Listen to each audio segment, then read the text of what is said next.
Hello, everyone. How are you? This is me, Sandy Saxena, back with you for another edition of Ignite with Sandy. And this time, I have a very interesting individual that I met.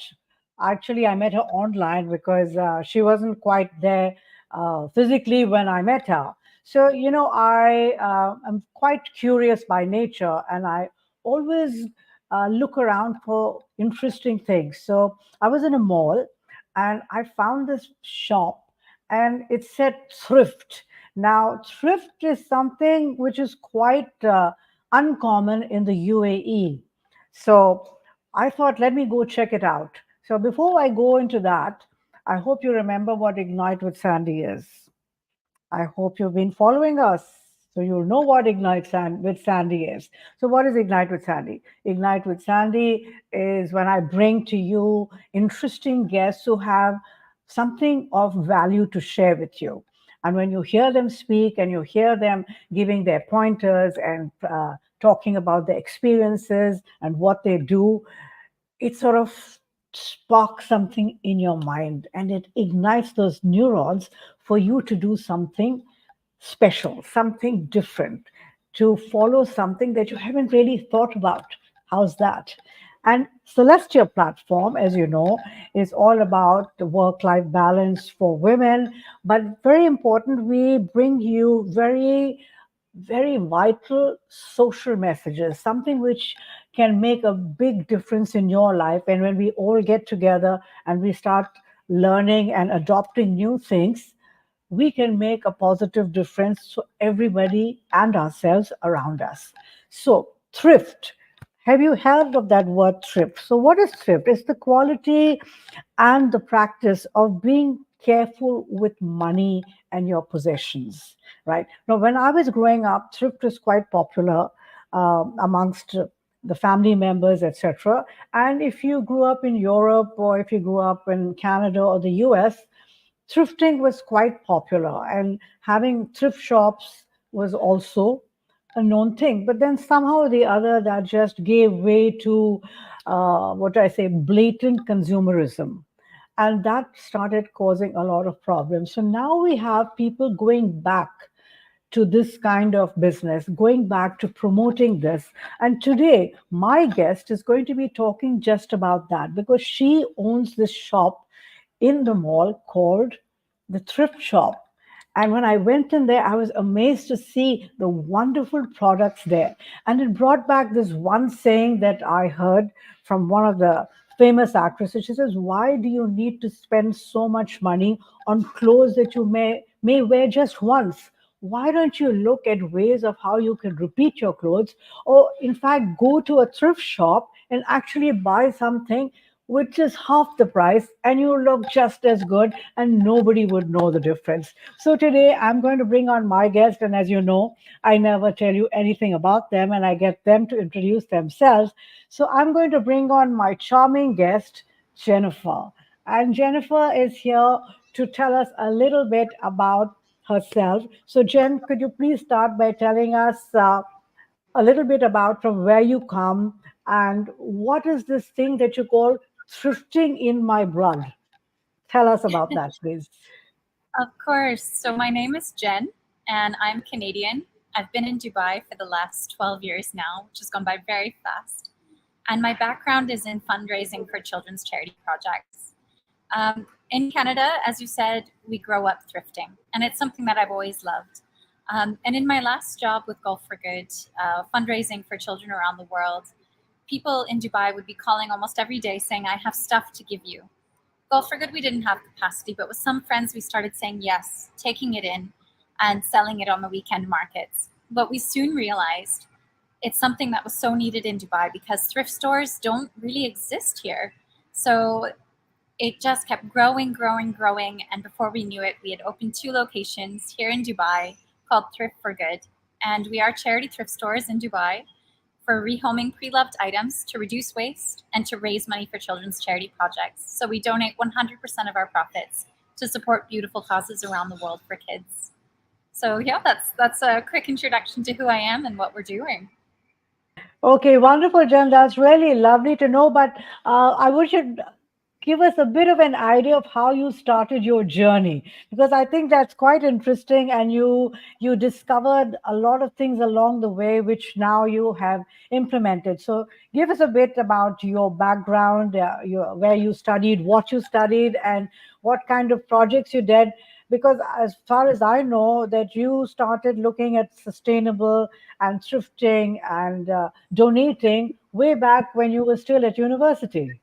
Yeah. So even before, when I was 13 years old and I was in school, one of my family members was fundraising to support education in the Philippines. And I was so inspired. I had a lot of friends in high school. I come from a city called Winnipeg, where there's a big expat Filipino community. So a lot of my friends in high school were there, and they talk about family members back home that their families were supporting that didn't have education necessarily. So again, with friends, I lean on my friends a lot, it would seem. We started as just a small charity in our school to be able to build a daycare and fund a daycare. And I'm so proud. I'm going to give my age away. More than 20 years later, it's still going, it's still existing to this day. And so many children have benefited from that center and that education. So after high school, I took a gap year to volunteer in Tanzania and Nepal and Thailand. And then in university, I studied international development studies. I did my master's in nonprofit philanthropy and leadership. And my journey right after university brought me to Dubai. And that's when I started working with various charitable organizations to fundraise, to create new projects. It was always my passion.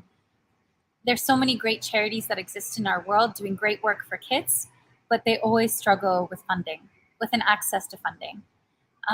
So I was really excited and happy. I worked with merchandising, donating a percentage of the profit, percentage of the minimum guarantees, the contracts to create products under the Goodwill Ambassador Nelson Mandela. I worked using student groups as a method to raise funds, and Golf for Good was people take on personal challenges like climbing Kilimanjaro or doing these really inspiring personal goals and raising sponsorship through those goals. So I'm lucky to have worked with a lot of different ways to raise money. And sustainability has always been a backbone from coming from Canada, seeing the beautiful nature. That's a value I hold really strongly in my heart.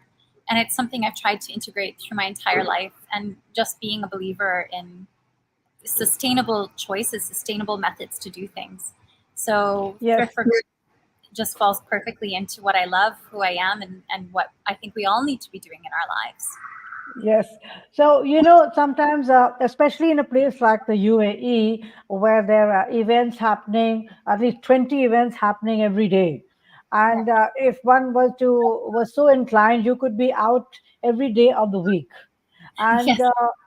unfortunately, you'd see many of the same people at all these events. So there's a lot of pressure on how you look, or you're like how many times are you repeating your clothes, your outfits, and whatever else. And so there's always a pressure to appear well groomed, not and also, and I'm using the word appear like you're wealthy or well to do, and so you can afford to have really nice clothes and whatever else, which is actually quite a strain, and it can become quite a drain on one's financial resources, and it could also lead to a lot of debt, Yes.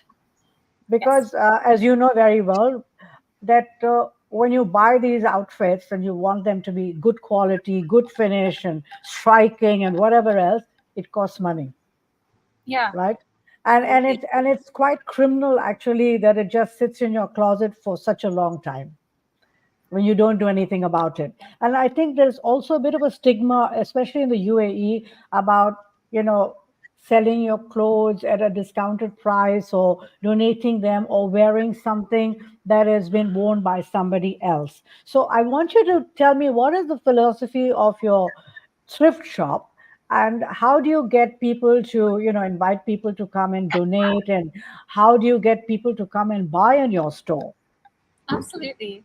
As you said, Dubai is an interesting place because it is so commercial. Um, and I think probably the most wasteful when it comes to clothing, because people buy new outfits every single day. So just starting, I think breaking down the stigma and converting people to shop secondhand starts with awareness.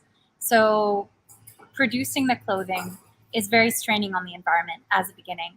And the cheaper the clothing, the more straining. So the resources that grow the cotton, the dyes that go into the clothing, the water pollution that creates, the carbon emissions, et cetera, and the cheaper materials use a lot of plastics. 30% of microfiber plastic waste in the ocean is from clothing. And I think it's just how immense it is too. 150 billion clothes are being produced every single year, and 3/5 of those clothes make it into the landfill within the first year of their life.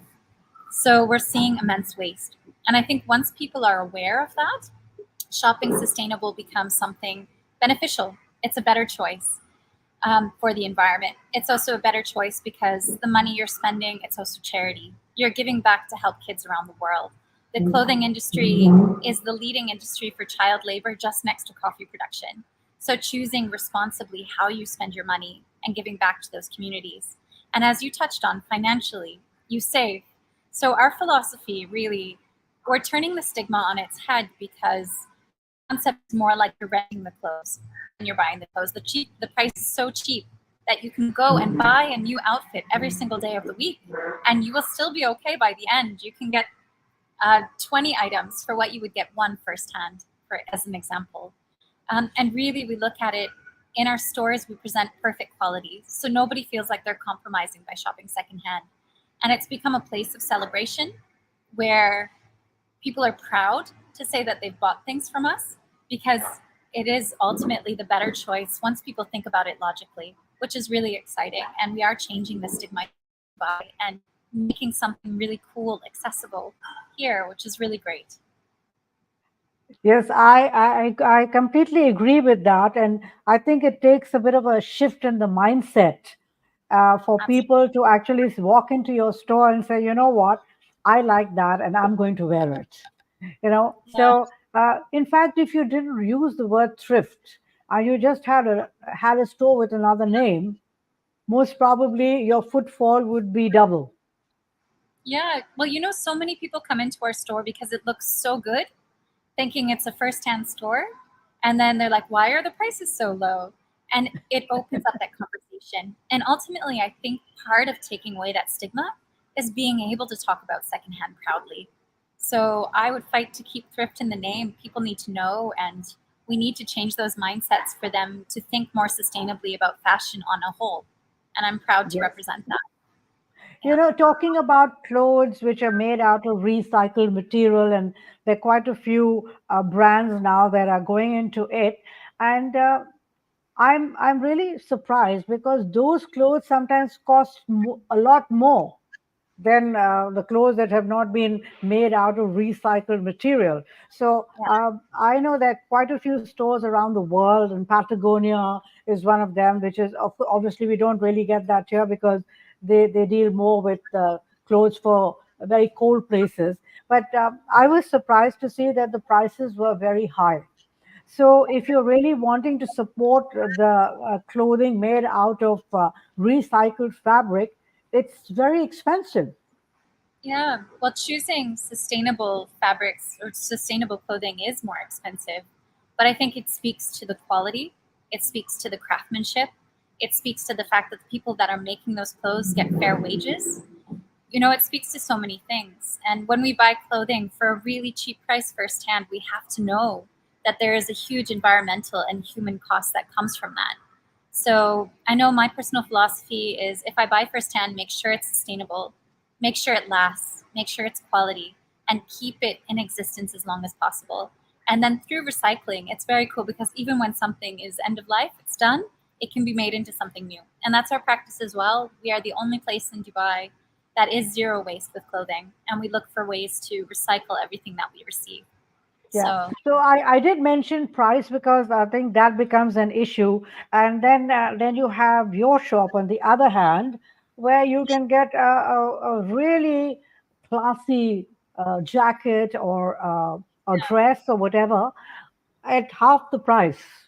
yeah, a seventh of the price actually is our pricing system. So it's fantastic.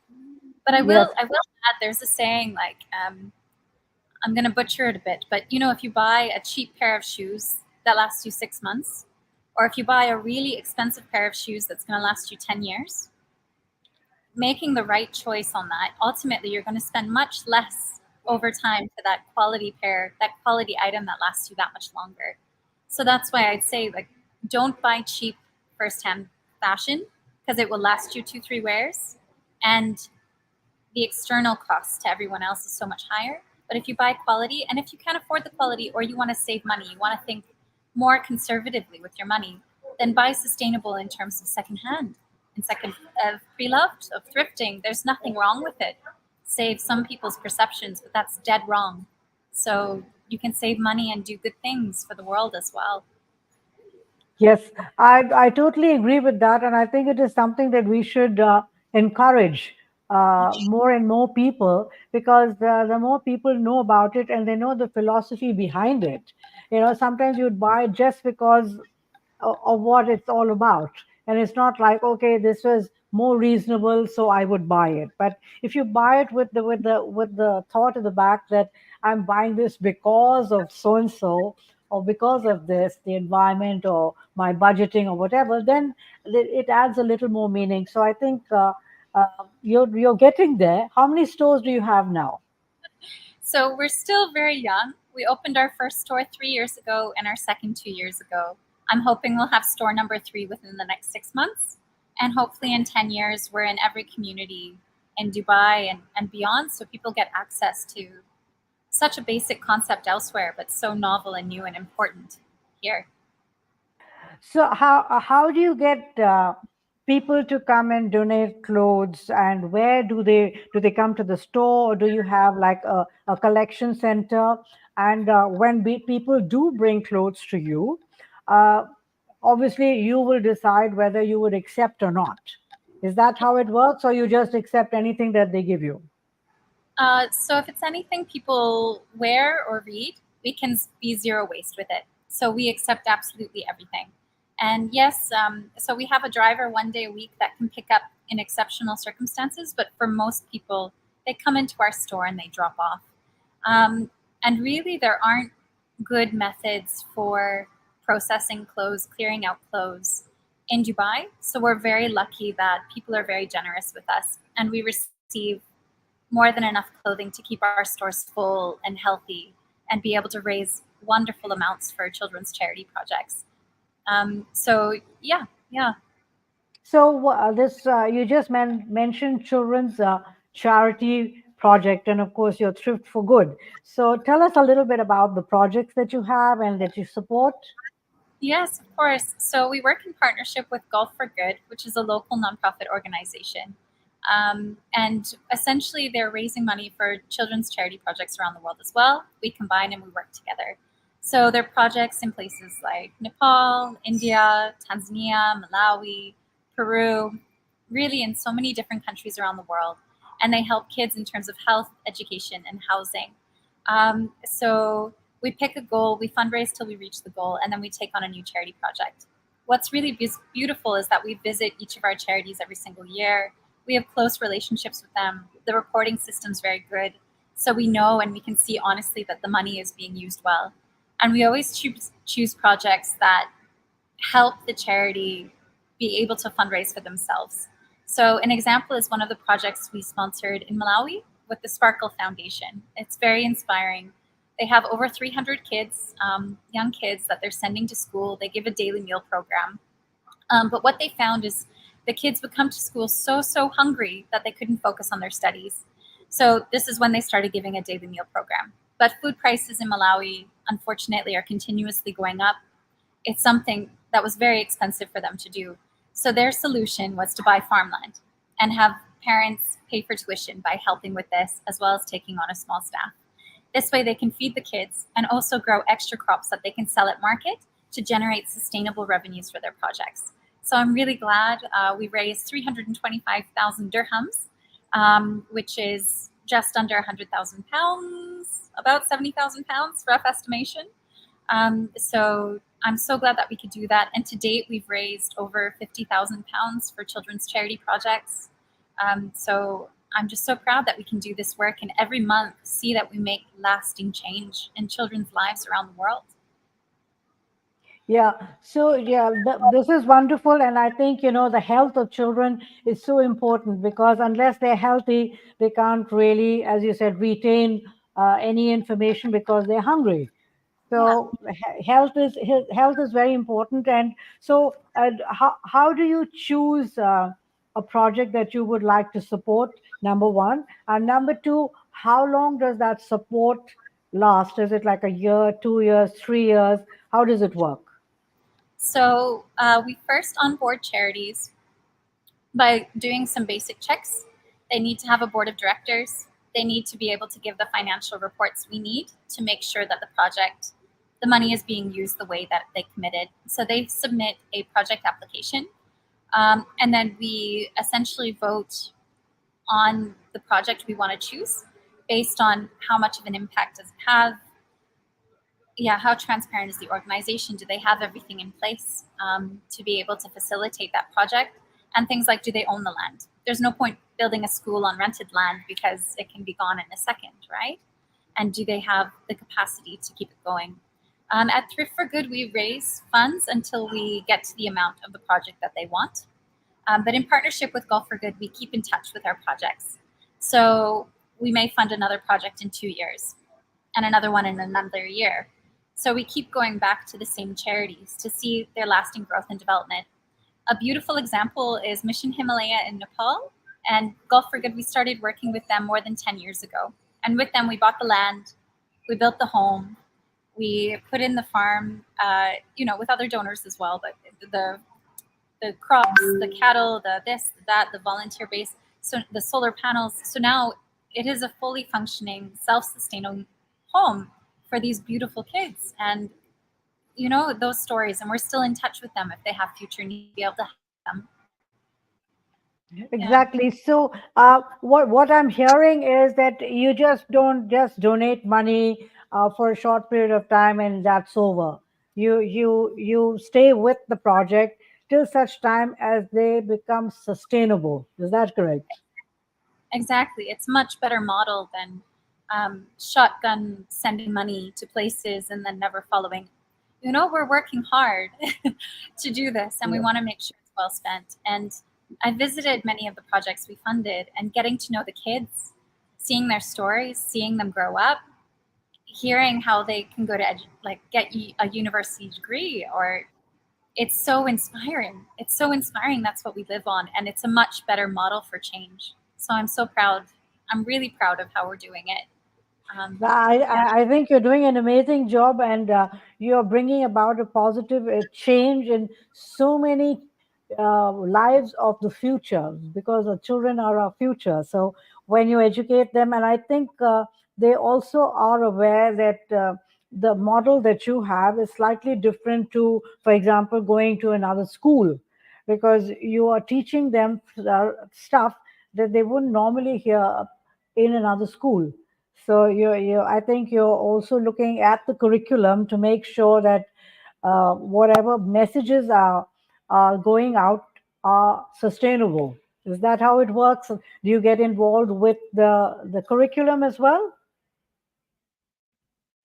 Okay, so I think Jennifer's frozen out for a while, and she'll come back to us.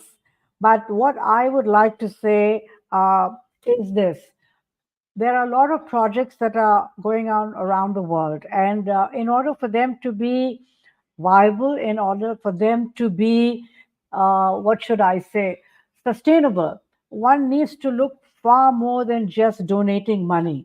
So if you're looking at charities, if you're looking at doing something, perhaps you can choose something like Thrift for Good, which is a project that is not only looking at just raising money, or not only looking at a small part of the environment, because they have a larger message, and whatever they're doing is has a longer, what should I call, shelf life, because it goes first from the environment, but then it also goes to health and wellness for the children, and it goes for education as well. So it's sort of a chain reaction that goes on, but it continues doing something that will make a positive difference to our future. So I think it's a great model that you have, because not many people think of it like that, and and I've been involved with a lot of charities, and it's like you give money, we do the project, and that's it. But what I'm hearing from you is that you continue with the project till such time as you see positive results. Absolutely. As much as we can, as much as is humanly possible. Yeah. So right now, with the thrifting on one side and the community service on the other, you're actually killing many birds with many stones and It's a making sure. win-win for everyone. The Yes, customer who gets a better price, guilt-free shopping. Our volunteers who are making friends and building community, our staff who love what they do and get salaries, the kids we're helping, the clothes we're saving. It's just everyone is winning in our stores, which is really yes. great. Yeah. So, what I'd like for you to share, Jennifer, is this. A lot of people don't quite understand when we talk about, that 10 dirham t-shirt or the 20 dirham this, or, the giveaway price for this. And we irresponsibly go and buy it and then wear it and then throw it. So, a lot of people are not really aware of the cycle of this and what it does to the environment, to the water, to everything. So Yeah. can you just take us through that, just to reinforce what you've been talking about recycling? Can I use a brand name as an example, or better not to name and shame? What do you Well, think? maybe you can say a well-known brand. Okay, so a well-known online fast fashion brand which sells very cheap clothing. Um, so, for example, a report came out on them a couple months ago, that their people work 12 to 18-hour days for less than, sorry, I'm doing the conversion, £2 per day, 10 dirhams per day, um, 7 days a week. It's slave labor, essentially. And again, I'll mention it that the clothing industry is the second biggest industry for child labor, just next to coffee production. This is how they can produce clothes so cheaply. But not only is it the human side, the environmental side. They're going to choose the cheapest materials that they can get. And that means a lot of plastics, polyesters, which create a massive amount of plastic pollution, microfiber pollution in our oceans. There's a report that came out that 70% of women's breast milk contains plastic, and 30% of that plastic in our oceans is coming from clothing. Also, the water that it takes to grow cotton, to grow these resources, to create these materials is massive. The dyes that are used, especially by cheaper companies, can contain mercury and other very harmful substances that we absorb through our skin when we wear these clothes. And yeah, it goes on and on. The quality, it's made as fast as possible. So it's designed to fall apart after a couple of washes, a couple of wears. So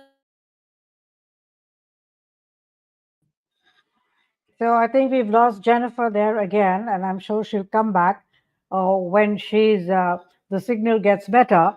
But I was quite surprised to hear about this thing about the breast milk, and obviously, in bigger cities where we are living, for example, we have the quality of water perhaps that we're drinking is better, but that's just a minority.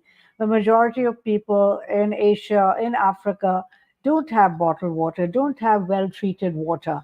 And so it becomes very difficult for those people to actually, what should I say, hi, find something which sorry, is I don't good. know why the internet issue there. That's okay. It's okay. It happens all the time. Not to worry. So I was just talking about the breast milk, and I just wanted you to share some more information if you have, because this is something that is dealing with infants, with newborn babies, and it can have a very massive negative effect on their health. So, if you have any more information on that, could you share? Absolutely. So, yeah, we're becoming plastic because of what we're drinking, because of the side effects of our production. And clothing is 30% of the plastics that are in our oceans. So yeah, I mean, I don't know, but I can imagine having plastic from an infant, or even us having that in our system now. It can't be good, and I'm sure we'll see the health effects as the decades go on of what becoming plastic looks like for human health, but it can't be good. And I'm sure all of us can agree that we don't want that. And I don't know if you heard me say that a lot of the dyes in clothing for cheaper materials contain mercury. They contain substances that are actually bad for our health as well. We absorb that through our skin, and Yeah, so it's yeah. just we're choosing products to save money cheaply firsthand, but the side effects of that are we're choosing things that are actually harmful for ourselves. They're killing ourselves. It's producing massive waste on our planet, the carbon emissions, the water waste, the resources that go into it, everything. And also, it's taking advantage of humans, people who are Yes. essentially doing slave labor to create these clothes. And the other side of the problem as well is after we use it a couple of times, it's designed to fall apart. The quality is very low. We throw it away. We put it into landfill. And there are massive, massive landfills all around the world filling with clothing, 92 billion tons every single year of clothing. And none of that clothing needs to be there if we were just a little bit more responsible with our daily choices and what we do with those textiles once we're done with them. So, yeah, that's my soapbox. Okay, not a problem. So what I'm because I do a lot of financial planning. That's my job, and I'm always talking about responsible spending and doing things in a way that you still enjoy your life, but Yeah, you don't have to spend a fortune on it. So when we come to, for example, sustainable finance, because that goes hand in hand with what you do. Uh, yes. I think coming to stores like yours could solve a lot of issues for people who are still very worried about what will other people say if I repeat my clothes, 3 times in the month. Wow.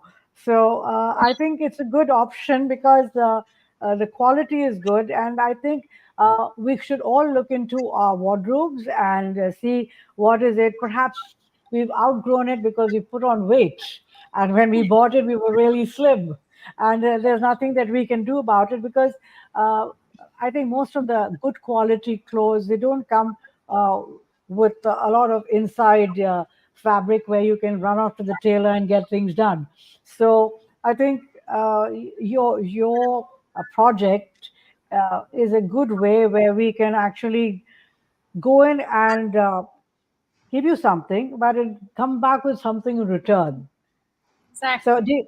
do you have a lot of footfall coming in because it's Christmas? A lot of people visiting the store. Absolutely. So, all of the time, I'm always so impressed by how many people come through our stores. And we're selling about 5,000 pieces each month in both of our stores. It's a lot of clothing that we're moving every single month. And it's just, it shows that people want these fresh options for a better price. Also, people are happy to give because they know it's supporting a good cause. So, the model does work and it's so needed here. I'm so glad that we can do what we do. Yeah. So do you sort of keep a lot of designer clothes in your store? Yes, of course. Whenever we receive something, we absolutely put it out. And again, as promised, 1/7 of the price new. So we actually have a lot of people coming to find clothes to resell. That's how good the price we're offering is. But you will find, yeah, Gucci, Louis Vuitton, all of this. We have a luxury rail in each of our stores, as well as various beautiful things placed all around. Again, So the beauty of Dubai is that people do buy these things and they're generous with them. So it's a good looking thrift store where you'll find everything from 5 dirham items up to Gucci. So yes. okay, that's wonderful because I also think that you have your business model is slightly different to other stores, and a lot of the people that are in the store are actually volunteers. So how do you get those volunteers, and what's there? Why are they there? Yeah. So because we donate 100% of our profits, we want to keep our overheads down. We don't. We do have a wonderful, dedicated team that's not there for the salary, but they do need to eat, and they manage the volunteers. That's their job. So we get a lot of people that want to come and support, mostly because it's a very social atmosphere. They get to make friends, they get to give back, they get to do something good, and spend some time doing. It's easy but meditative work, steaming clothes, sorting clothes, selling them, chatting with the customers. It's a very positive place to be. And that attracts a nice community, whether it's moms who are bored at home or students who need the work experience, etc., etc. So yeah, we do rely on volunteers to get the work done, to be able to donate Yes. more to the causes. And I'm One hoping, thing, yeah, go ahead. one thing I noticed, or maybe I wasn't looking too much, but do you have any wedding gowns?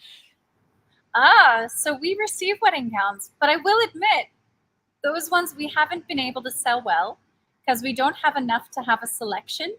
It's the odd Okay. wedding gown. So what we do is we either donate these to a church who give them to people who can't afford wedding gowns to get married, or we give them to the sustainable bride and she upcycles them. She changes them custom made to what the bride wants. So she'll use all the materials to create something specific to the bride.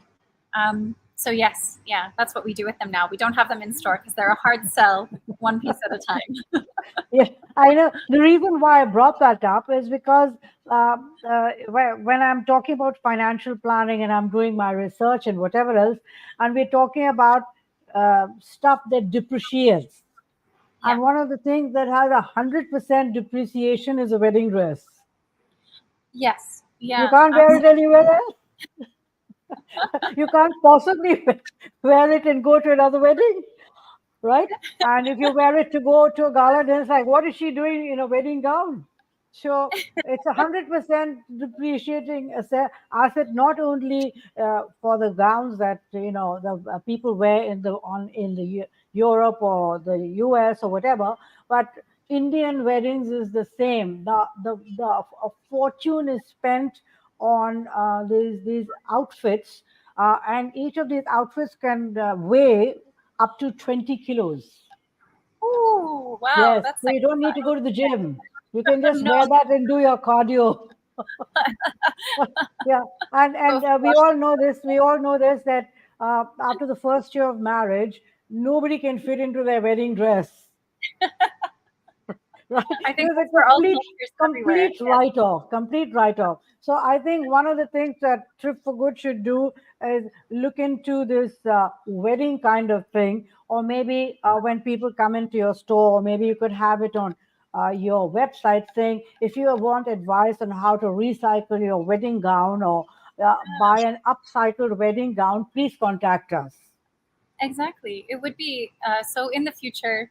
I hope as our capacity grows, maybe we can try out like rent your wedding dress or sustainable bride. I love her model because I think what's really good for wedding dresses is if you take your mother's wedding dress, for example, that she's had in her closet, and just slight modifications tailor it to become modern for today and something you want, and then you can pass that down generation to generation, right? So maybe we can Yes. create a similar system where maybe it's not necessarily your mother's dress, but your wider community. Yes. And there's just so much love in that dress that it can be passed to bless your special day. So there is something there. I think you've got a good idea, Sandy. We need to be doing. Absolutely. Anyway, I think we're coming to the end of our session, and it's gone by pretty fast, if you ask me. So, in closing, my dear, what would you like to say to our viewers who will be watching this on YouTube, and Yeah. some of us are already watching it on LinkedIn? But what would you like to say to them? Because the year's coming to the end, and what could they do in 2024? I would say, lasting words, your dollar is your vote. The way you spend your money shapes the world that we live in. Um, so when you buy something really expensive, think you can get so much more value for that money. So choose brands that are true to their promises, that give back to communities, that don't exploit the environment or people to produce what you need. And I promise you, there is always a more sustainable and cheaper option available to you. So be mindful of what you own, make it last, and just remember your dollar's your vote. Yeah. Absolutely wonderful, my dear. Thank you so much. And I hope that a lot more people will come to your store and will find out more about you. So, how do we know about your website? What is it called? Yeah, so, oh, wrong side. There we go. Okay. You Okay. can find us on all social media channels and thriftforgood.org. But more fun is to come and visit us in store when you're in Dubai. Come to Times Square Center on the first floor. You can't miss us. Or we're on the Palm Jumeirah in the Golden Mile Galleria, Building 8. If you have Google Maps and you type Thrift for Good, our locations will pop up. And hopefully, in the very near future, there will be a third, fourth, fifth location added to that map. So add it to your map. Come check us out. Okay, wonderful, my dear. And from all of us at Celestia, have a very Merry Christmas and may the sales in your stores go absolutely through the ceiling. Thank you so much for having me, Sandy. It's been a Welcome, pleasure. my dear. Welcome. So there you have it. Thrifting and sustainable thrifting. So, if you're thinking of buying something for Christmas and you're here in the UAE, I would suggest that you make a trip down to the store, which is in on Sheikh Zayed Road in Times Square. For those of us who are living in Dubai, it's a good place to visit. I was pleasantly surprised, and I believe a lot in re-wearing my clothes and making sure that when I buy something of quality. Yes, it could be a little expensive, but it is better in the long run. So, from a financial planning perspective, I think it's better to own quality than quantity, right? And when it comes to being a responsible consumer, yes, thrifting is a good option. Okay, so maybe you are embarrassed and you may not want to buy something from a store, but think about this. How about you do exchanging in your homes? Bring out your clothes, get all your friends together, get all your relatives together, and see what you can do and look like $1 million in Christmas. So that's it for me for this week. We'll be back next week. And remember what you need to do? You need to subscribe to the Celestia channel. You need to like all the lovely videos that we have there. And of course, we appreciate your comments. We love your feedback. It's always good to hear from you. So, till next time, take care and God bless.